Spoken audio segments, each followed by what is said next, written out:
This is going to be a tough one. It's a video to talk briefly about how to close the hole in your soul. So we've talked a lot about having had a toxic childhood with toxic parents, which creates the hole. But I also want people to understand that even a village that raises a child, there's going to be a hole in that child, into their soul as a small child, because nobody can take care of 100% of any human being's needs. So here's what I mean by that. If you're a baby and you're sound asleep, and babies only know how to cry to express if they need a diaper change, if they're hungry, whatever. So they're scared for those minutes and they cry until it's met. And so on. But when they're teething, they don't understand why they're in pain, and we can't explain it to them. It's just how it happens. And all these little things create these little tiny voids of pain that are very, very minuscule, and with the amount of love and whatever, they subside. So when you haven't had a village and you haven't had that, you have a really giant void. When you've had a loving family and a great childhood, you have a tiny little void. But the people that I'm trying to address right now are the ones walking around that don't feel worthy, because their void is this. Because they use the measure of their amount of dysfunction and toxicity to be who they are and whatever. And here's what I want to say. First of all, you survived, okay? So once you survived, it's because you have a place and you haven't tapped into who that is yet and what you're supposed to be. There are people, as we know, that kill their children. Casey Anthony, Susan Smith. So the fact that you had toxic parents and you're here as an adult and you have this gigantic hole in your soul, there's a way to fill it and to close it and to build a way to go on. And you don't want to go through life all the way feeling that you can't close and make that hole in your soul go away. And the people who won't benefit are the people that won't face that they had toxic parents, and they're not watching this. So my video is for people that are trying to heal. And to take care of that hole. And what you have to do is, first of all, acknowledge that you have the hole, acknowledge where it came from and why. And it's either one or two toxic parents. You weren't put first. Your mother was toxic. She was mean. She was unsupportive. She was judgmental. She had a mission for you. And by the way, there's a bunch of mothers that have their children to be an extension of themselves. You know, those kind of moms that wanted to be a beauty queen and they didn't make it, so they put their kid in pageants from 3 on and give them little fake teeth and makeup. Okay, don't even get me going, because that's not, a child at 2 or 3 doesn't want to be a beauty queen. They want to be a baby. And so again, that's a super toxic mother living vicariously through her child, trying to steal the spotlight and the attention and pose her baby, who's obviously beautiful because all babies are, as a beauty queen. So that's something that is a little percentage of toxic mothers do. So what you want to do to close the hole, and I had to close my own hole, and mine was like the Grand Canyon, because something was missing in me. No matter what I did, no matter where I went, I always felt this hole. I felt like I was out of place, I didn't belong, I wasn't good enough. Even though I was dressed as pretty as I was, somebody else was prettier, and so I felt insignificant and like I wore the wrong thing, and I wanted to leave the room and go home and change and come back all different. That's the kind of hole I'm talking about, where you're just not comfortable in your skin. And everywhere you go, every day that you have, even though you're okay, you functioned and you got through it, there was something in you every day that felt this gigantic chip of something missing. So if you have recognition of the hole in your soul, You know what I'm talking about. And I had, like, even when I went to Christmas and I was supposed to be so happy and with my family and whatever, I had this gigantic hole. And it took me such a long time to figure out what it was. There were 3 girls and an adopted brother in my household. And when everybody got together, we did not function as a family having a Christmas. It was like my parents would go to one child with one conversation, and we didn't have enough functionality among us to stay conversing as a unit. So when I would go there, I would feel invisible all over again. And I never got that that's how dysfunctional it was, that you know, there, if what we should have always done as a family is talk together as a family, and not as father and adopted brother, and then husband of sister talking to so and so, and the 2 guys talking together, and my husband and their husband, and then one sister talking to the other, and the other sister talking to the mother. So every time I left my family, I would be with the hole in my soul after going, what was I missing? I was there, everybody was there, it was good to see everybody, and I could not figure out that it was because we didn't all sit around at a table and stay on a family subject while we all built a memory of that occasion as a family. And that kept a hole going for a long time until I figured it out. And it did change later in life, but I'm going way back. So everybody has to understand something. I would walk around with the hole in my soul, you know, at my job. I'd go out on the weekends and have fun and have a wonderful time, and I'd wonder, what's wrong? Like, what am I missing? I had so much fun. I was so happy. And I was always missing the fantasy of being loved and adored. There was my hole in my soul. I was missing the fantasy of of a Hallmark mother and a Hallmark father that was doing all that stuff, and then I could go home and tell my whole weekend story to, that would tell me, oh my God, I'm so glad you had fun, I'm glad you this, I'm glad you that. I used to have to kind of like hide what I did from my parents because I didn't live the way they wanted, and even though I did nothing wrong and I was a typical kid and whatever, they did not connect with my journey and what I did. And they didn't connect with most of my things. And that's why when I took my 9-year break, I just became more who I was, became comfortable with who I was, and I learned how to assert myself, to close that void, and to feel complete, and to stop wishing from them that they were my Hallmark parents.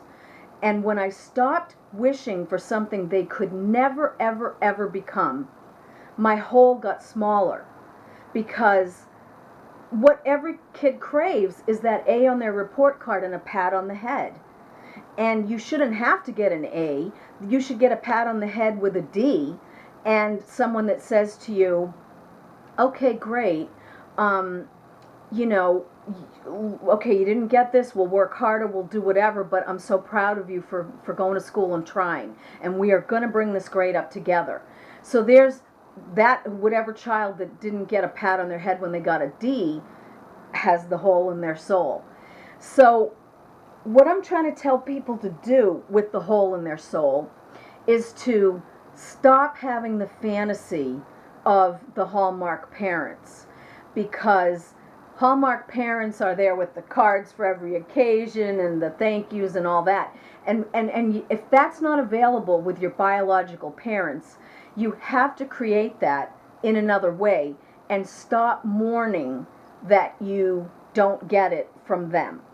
So if you stay every day wishing you could make your parents become Hallmark parents, you're not only going to have wasted your childhood, but every decade after that.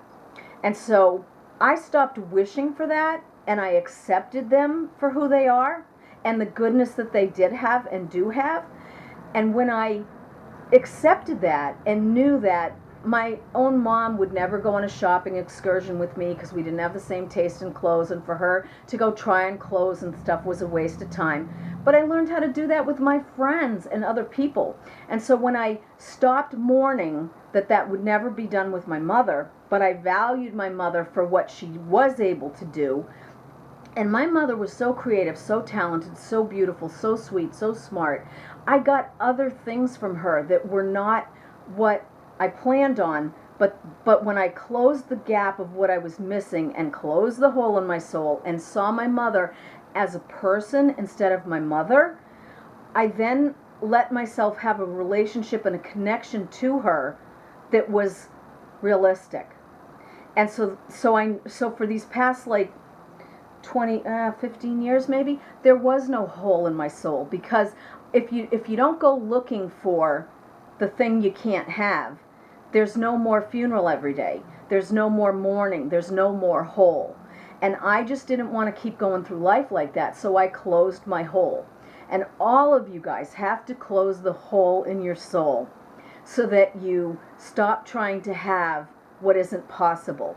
And when they don't have it to give, it's because their parents didn't give it to them, so they didn't learn it, and they can't give it to you because they don't even know what it is. So you have to be able to say, I need to see my parents as people, and whatever bad they did some good too. Because you have an education, hopefully you have manners and skills and compassion and love and ability and a purpose. And you need to take yourself away from the funeral and the mourning, and close your hole and that gap, and stop wishing for them to fill it. And then go tell yourself, that chapter's all done. I need to march on and create where I'm supposed to go, because I did survive. And as I survived, I'm a painter, I'm an artist, I'm a construction worker, I'm a computer whiz, I'm a game player, I'm a teacher, I'm a sports athlete, coach, I'm a blah blah blah. And whatever it is that's your gift, you've got to go do it. And when you're in the direction of your life that your journey's leading you to have and to be, is when you heal, when you become happy, and when you start to find givers back. Because all the time that you keep living your journey wrong and staying stuck in the mud and stuck in a puddle and wandering with all the wrong people, you never get better, because it's just replaying all the wrong things that you weren't working already. And a healed person just shakes it all off and says, I have to forgive everybody, including my parents, so that I can go on. When you hold on to anger, it holds on to you, and it holds you into position. So just say I'm 54, just say I'm still mad about my childhood. Everything in my life would still be centered and surrounded around 2 decades, even though 3 more decades have gone by. And I didn't want to do that. I, at 18 years old, moved out, and at 20-something years old said, give me a new life. Tell me how to get what I was missing. And that was God's journey for me, or somebody above's journey for me, because I did that before we even knew how to heal. And I didn't know I was healing myself. I was just led that way. And if I could have turned down that leadership role and said, nope, I'm just going to keep living wrong, live with bad people, doing it wrong, being miserable. But I just let myself be led to happiness all along the way. And it's just been amazing. And it's still amazing. And I'm not done. So for everybody, when you choose to close that hole in your soul and to let yourself have a connection with, or disconnect completely if they're too toxic. But, you may reconnect at a later date, and you may not. I didn't have a huge connection, but I had a great connection at the end with my parents, because I lowered my expectations. I didn't share with them things that they weren't going to support me on, and the connection that we did have was what they were able to give me. And it wasn't what I wanted, it wasn't my hallmark thing, but I was fine with it, because that's what they're capable of. And my expectation is different, and what I need, I get in my own social circle, in my own network of supporters, and whatever. And when you heal yourself, you're going to start to realize you're your best supporter. So I want people to understand that if they don't have a big group right away of people that take this void from closing to, like, okay, now I'll be your surrogate. It doesn't work like that, for one, because that just puts you into a victim position and a vulnerable place. Talk to yourself. So you wake up and you say, I'm a great person. I should have fun today. Treat yourself to a little ice cream. Treat yourself to a walk. Treat yourself to joy and laughter and fun and, whatever can come your way. And you need to dress yourself up in a beautiful clothes and say, I am worthy. I deserve blah, blah, blah. And go create it. And then if you have a bad day or you're having a bad boss or people aren't fair or whatever, tell yourself, this isn't all my doing. Some of it is probably my fault and some of it isn't, but I can control this, I can't control this, and either I can leave, I can stay, I can talk to people, I can whatever, and judge your own situation and be your own best cheerleader. And again, we don't want to go over the top to the point where you think you're better than anybody, but there's this middle ground where you confirm and affirm your own identity and you're cool with that and you are who you are. And one of the reasons I'm the gutsy one that can put myself with my face and my name on this channel and on the internet is because I'm cool with my identity. Is everybody going to like me?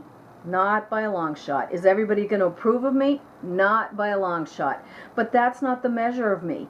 I don't care. And when people are hateful and stupid and they're just like cyber stalkers, whatever they say, I just delete it. And I print and put out all the comments that are other people that need to heal, people that thank me and they're glad I can speak and they can benefit from what I'm doing, and so on. And I am the best supporter of my own identity, and you need to create that with yourself. And when you're more secure and when you are able to hold on to your identity and not let someone destroy it, that's when you're on your way, and that's when you've closed the hole in your soul and you're building. And I want everyone to do that as fast as they can because it's such a wonderful way to live. I don't know how to go back to living any other way. It'll never happen. I am cemented in my identity. Good, bad, or otherwise, but I am. But I love that, and I'm not going to change. And why would I? Just because someone else says, oh, we don't want you to talk? Not happening. I love my voice. I love what I've done with my life, and I love what I am doing with my life. And I love to be a healer. I love and thank the people that have healed me all along the way. And I want everyone else, till the end of time, to continue to heal themselves. Have a great day.